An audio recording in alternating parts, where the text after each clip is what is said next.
And recording. So, happy Halloween first and foremost. And then I was trying to think of what kind of bands to react to for Halloween. And suddenly, out of nowhere, it just kind of hit me. GWAR! Now, if you're not familiar with GWAR, you're in for quite a treat. They're very over the top. Very over the top, and they're always performing in costumes. So I was trying to find something that nobody would probably have listened to unless they're like hardcore fans. So I found a cover that they did of Kansas. So this is going to be GWAR covering Kansas's Carry On My Wayward Son. Carry On Wayward Son. And this is the AV Club. If you're not familiar with them, what they'll do is they'll do a list of songs and they'll invite bands to come and cover them one by one. So as the bands come in, they cross off the songs that they're doing so that every ensuing band has a smaller and smaller list of songs to actually choose from to cover. So let's just get right into it. This is just under 7 minutes. This is GWAR, and this is some classic rock for you. With some help from our readers, the AV Club made another list of 25 songs, and we're inviting bands into our little round room to cover them. Once a song is performed, it gets crossed off the list, so the later a band comes in, the fewer songs they'll have to choose from. I didn't even have to say it. This is AV Undercover Series 3.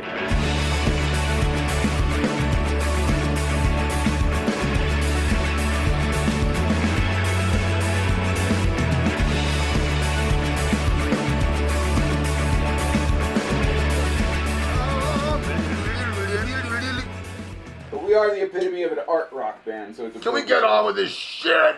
So the question is just, what was your relationship with this Kansas song? None whatsoever. I hadn't even heard it until they played it for me the other day. I was convinced that they'd written it. And I was like, God, what are you guys doing writing that derivative, crappy 70s crap rock? What are you doing? We're not playing that song ever again. No, Kansas, there was that guy in the band who had hair like a giant pyramid. Remember him? Yeah. He would have gone up like Chernobyl if you'd hold a letter up to his head. I tell you that. Kansas was a big part of music where bands were often named after geographical locations. And let's hope that that never happens again, because quite frankly, those bands suck. Thank you. Okay, here we go. Carry on my wayward son. There'll be peace when you are done. Where you was that like lay your weary head to rest? Was like oh yeah. Lay your weary head to rest. Don't you cry no more. No!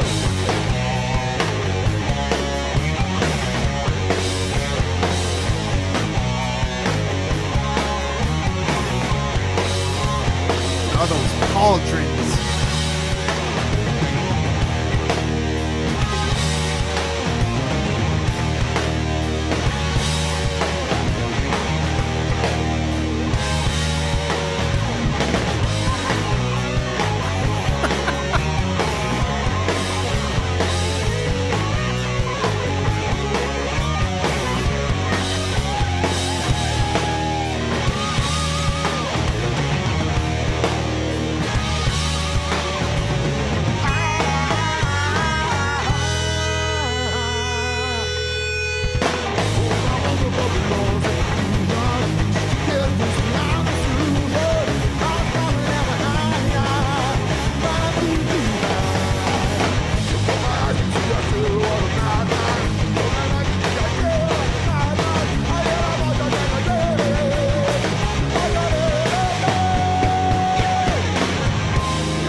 I'm gonna move that back a little bit. I'm just trying to decompress a little bit, take it all in, because I'm kind of like dying inside just laughing. For a second, I thought he was going to go full Randy Marsh on this, but I like his approach. I also like how he forgot the words purposely, obviously. And I like how he almost went in like too soon. Then I wasn't sure if they were going to perform it like straight edge the whole way, like exactly like the way Kansas does it, but they switched it up, kind of gave it like a punkish kind of sound to it. And I don't know how they fit into that small room with all the pauldrons that they have. Let me go back a little bit, but this is fucking hilarious. Go.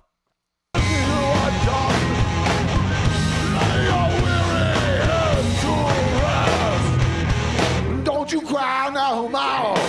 Masquerading as a man of a reason. Masquerading as a man of a season. And if I meant to be a wise man, it's anything that I don't know. On the stormy seas of moving emotion. Cause I'm out like a ship on the ocean. I got a boat for the fortune. I got a ocean. Carry on, my wayward son. Get the hell off the couch and get a goddamn job! Get your ass out the door! Don't you cry now, my God!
Don't you cry, don't cry now!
Sheer brilliance!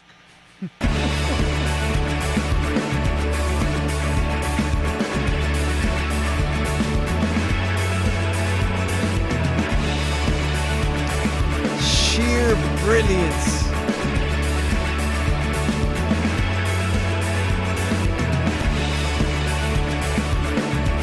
Give them all their plugs. Sheer brilliance. I love how overwhelmed the AV club, how overwhelmed they were because they didn't know what to do. They were trying to film the entire band, but they were just like focused on the singer because of how funny he is and how much like bullshit he was doing and just talking the entire time. So you couldn't even see the rest of the band for most of it until they finally pulled back.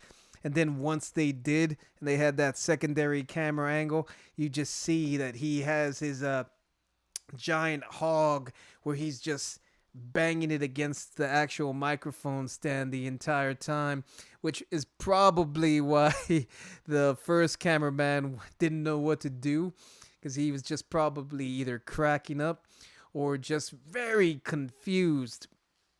But man, it's so good. But what's even better is that the entire time you're laughing, all of a sudden out of nowhere, you start noticing that the band is actually playing the music really well, because they're very good musicians and they were killing the hell out of that. So it's one of those things where they're subverting your expectations, because as jokey as they get and as outlandish and over the top as their costumes are, you kind of lower your expectations for what the music's going to sound like. But then bam, they hit you right in the gut with how good they actually are. So you have low expectations, but their talent level is way up here. So that vast expanse that they left just leaves you with like a blown mind. And yeah, their original stuff is a lot kind of like heavier. Yeah, and a little bit more elaborate. Like, this is kind of cool. Excuse me. This is the first time I've actually heard them do this. I just came across this just randomly, but this was so good. This was so good. I'm probably gonna have to take like a minute or two to decompress, just because like I'm kind of giddy, and I just kind of want to laugh. I'm having trouble forming sentences right now. But if you've never seen them, check them out. They're fantastic.